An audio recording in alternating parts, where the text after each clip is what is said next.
Hi friends, இன்றைக்கி வீடியோவில் மொறுன்னு ஸ்நாக்ஸ் சாப்பிட்ணுன்னு தோணுச்சுன்னா சட்டுன்னு செய்யக்கூடிய ஒரு ஈஸியான டேஸ்டியான கிறிஸ்பி ஸ்நாக்ஸ் எப்படி பண்ணலான்றதாங்க பார்க்க போகிறோம். இந்த ஸ்நாக்ஸ் செய்கிறதுக்கு ஸ்டவ்வில் ஒரு பாத்திரம் வச்சுக்கலாங்க. இதில் ஒரு 3/4 லிட்டர் அளவுக்கு தண்ணி ஊற்றிக்கலாம்.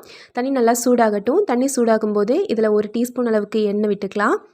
தண்ணி நல்லா கொதிக்கும் போது இதில் 1 கப் அளவுக்கு பாஸ்தா எடுத்திருக்கேன். அதாவது நான் இன்றைக்கி மக்ரோனி பாஸ்தா எடுத்திருக்கேன். நீங்கள் எந்த வெரைட்டியான பாஸ்தா வேணாலும் எடுத்துக்கலாம். நான் 125 கிராம் அளவுக்கு எடுத்திருக்கேங்க. இதை நல்லா சாஃப்டாக வேக வச்சு எடுத்துக்கோங்க.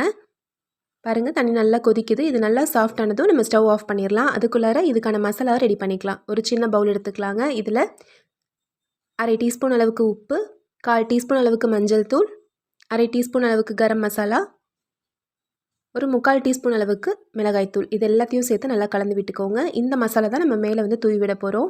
உங்களுக்கு பிடிச்ச மாதிரி மசாலாவை நீங்கள் ஆட் பண்ணிக்கலாம். கொஞ்சம் புளிப்பு சுவை தேவைப்பட்டுச்சுன்னா நீங்கள் இதில் சாட் மசாலா ஒரு 1/2 டீஸ்பூன் அளவுக்கு சேர்த்துக்கலாம். இப்போ மசாலா ரெடி ஆயிடுச்சு. பாஸ்தாவும் நல்லா சாஃப்டாக வெந்துருச்சு. பாருங்கள், இந்த அளவுக்கு சாஃப்டாக வெந்திருந்தால் போதும். நீங்கள் கை வச்சு அழுத்தி பார்த்தீங்கன்னா நல்லா சாஃப்டாக வெந்திருக்கும். இப்போ நம்ம ஸ்டவ் ஆஃப் பண்ணிடலாம். ஸ்டவ் ஆஃப் பண்ணிவிட்டு இந்த பாஸ்தா வடிகட்டி எடுத்துக்கலாம். இந்த மாதிரி ஒரு வடிகட்டியில் நல்லா வடித்து எடுத்துக்கோங்க. நல்லா வடிகட்டி எடுத்துகிட்டு இதில் ஒரு 3/4 லிட்டர் அளவுக்கு சில்லுன்னு இருக்க தண்ணி ஊற்றிக்கோங்க. அதாவது சுடு தண்ணி இல்லாமல் தண்ணி ஊற்றி இந்த மாதிரி எடுத்துக்கிட்டிங்க அப்படின்னா ஒன்றோட ஒன்று ஒட்டாமல் நல்லா உதிரி உதிரியாக கிடைக்கும். இப்போ தண்ணியெல்லாம் நல்லா வடித்து எடுத்துடலாம். இப்போ பாஸ்தா வேக வச்சு எடுத்தாச்சு.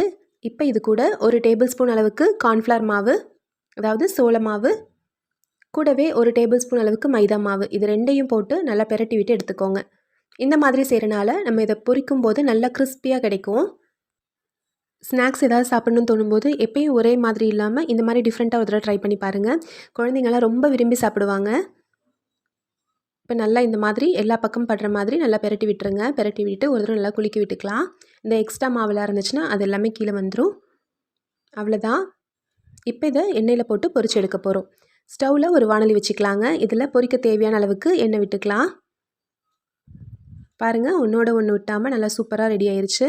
இப்போ இந்த வாணலியில் பொரிக்க தேவையான அளவுக்கு எண்ணெய் ஊற்றி எண்ணெய் நல்லா சூடாகட்டும். எண்ணெய் சூடானதும் மீடியம் ஃப்ளேமில் வச்சுக்கோங்க. மீடியம் ஃப்ளேமில் வச்சு நம்ம ரெடி பண்ணி வச்சுருக்க பாஸ்தாலேருந்து கொஞ்சம் கொஞ்சமாக போட்டு பொரிச்சு எடுத்துக்கலாம். இந்த மாதிரி கொஞ்சம் கொஞ்சமாக போட்டுக்கோங்க. ஒரேடியாக போட்டால் கரெக்டாக வராது. இந்த மாதிரி கொஞ்சம் கொஞ்சமாகவே போட்டுக்கோங்க. மீடியம் ஃப்ளேமில் இந்த எண்ணெயோடைய சலசலப்பு எல்லாம் நல்லா அடங்கி லேசான ஒரு கோல்டன் ப்ரௌன் கலர் வர வரைக்கும் பொரிச்சு எடுத்துக்கோங்க. நீங்கள் போட்டதும் ஒரு நிமிஷத்தில் எல்லாமே தனித்தனியாக இந்த மாதிரி வந்துடுங்க. கொஞ்சம் லேசாக திருப்பி விட்டுக்கோங்க. திருப்பி விட எண்ணெயில் இருக்க சலசலப்பு நல்லா அடங்கி பாருங்கள், இந்த அளவுக்கு லேசான ஒரு கோல்டன் ப்ரௌன் கலர் வந்தால் போதும். இப்போ எண்ணெயிலேருந்து எடுத்துடலாம். இது எல்லாத்தையும் பொரித்து ஒரு பவுலில் போட்டுக்கலாம். எண்ணெயெல்லாம் நல்லா வடிச்சிட்டு ஒரு பவுலில் போட்டுக்கோங்க. இதே மாதிரி நம்ம ரெடி பண்ணி வச்சுருக்க பாஸ்தா எல்லாத்தையும் பொரித்து எடுத்துக்கிறேன்.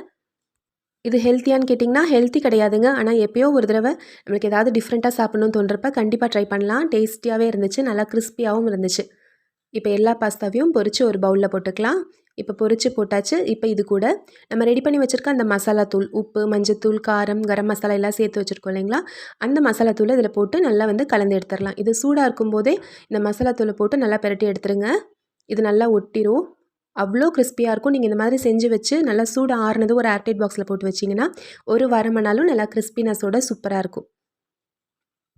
ஸ்கூல் விட்டு வர குழந்தைங்களுக்கு ஏதாவது ஸ்நாக்ஸ் கேட்டாங்கன்னா கண்டிப்பாக இந்த மாதிரி செஞ்சு வச்சு பாருங்கள். விரும்பி சாப்பிடுவாங்க. நல்லா மொறுன்னு கிறிஸ்பியான உடனடி ஸ்நாக்ஸ் ரெடி ஆயிடுச்சு.